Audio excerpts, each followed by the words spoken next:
निमंत्रण देते हुए हो चुकी थी रात। हेलो गाइस, आप सभी को आज की नमस्ते। सुबह उठने और भगवान का नाम लेने के बाद और बारिश का अलग ही मजा आ रहा। और बारिश बहुत तेज पड़ रही थी और घेर में आए तो हमारी बच्चियां बाहर बन रही थी और फिर ठंड से कपकपा रही थी। और फिर इसको पूछा और फिर अंदर बांधा। बांधने के बाद और फिर बहुत तेज बारिश हो रही थी और फिर छाता लेकर फिर आ गए हम अपने और घर आने के बाद फिर कपड़े चेंज करे। कपड़े चेंज करने के बाद है कल को गुरु दक्षिणा कार्यक्रम। और फिर भाइयों के साथ बैठकर सूची बनाए और फिर हम निकल गए गांव में सभी को सूचना देने की किस टाइम से किस टाइम तक का कार्यक्रम है।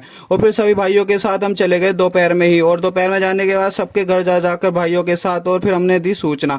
और सभी को सूचना देने के बाद और आपको नहीं पता है कि गुरु दक्षिणा कार्यक्रम क्या होता है तो आप मेरे को डीएम कर सकते हैं इंस्टाग्राम आईडी पर। और फिर हम भाइयों के साथ पहुंच गए घर घर, जहाँ पर जिस लोगों को नहीं पता था उनको भी समझाया क्या है क्या कार्यक्रम है। और फिर हम आ गए घर। घर आने के बाद दोपहर में आराम किया। आराम करने के बाद और फिर रात को फिर भाइयों के साथ फिर चल दिए जहाँ जहाँ पर हमारा कार्यक्रम का निमंत्रण नहीं पहुंचा था। और फिर अपना सारा काम करने के बाद भाइयों के साथ और फिर आ गए हम अपने घर।